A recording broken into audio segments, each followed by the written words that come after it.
Hello and welcome back to Stressless Messless. Oh, a sneeze. No. Okay, so a very easy activity for little ones, either if they're convalescing, and bear in mind that even older children will be okay with sort of little children games when they're convalescing, because everybody just goes, anyway, is this next one, which is basically if you get a page out of a colouring book, or obviously nowadays you can just print something off,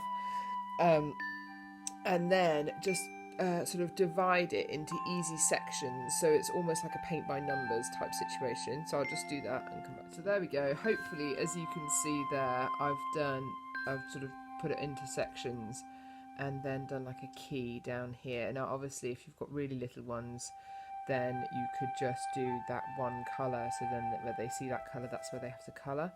Or you can do numbers, so look, I've got 1 equals green there, and I've got the word for them to learn the word for like the colour name. And then there we go, that then turns just colouring into something a little bit more entertaining. And actually it takes longer as well, because you'll find that they'll focus on like that one number first and then things like that. So there we go, that's a very easy way to make a sort of normal activity a little bit more entertaining and relaxing.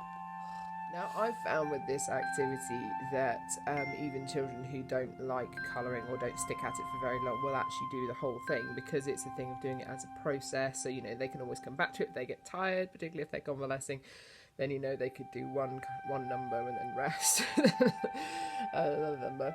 The other thing that I used to do was if children really don't like colouring, so some children really don't like colouring, because I don't know, they think it's not neat enough or whatever, is encourage them to do like patterns. So say for instance the seahorse, instead of doing yellow, you could do like a pattern like that, if you can see that, like a scaly thing. So then the whole thing of that would then be scaled like that. You can't see that very well, but you'll just have to trust me that that's another good way of getting a child to sort of fill in a space, even if they don't like colouring.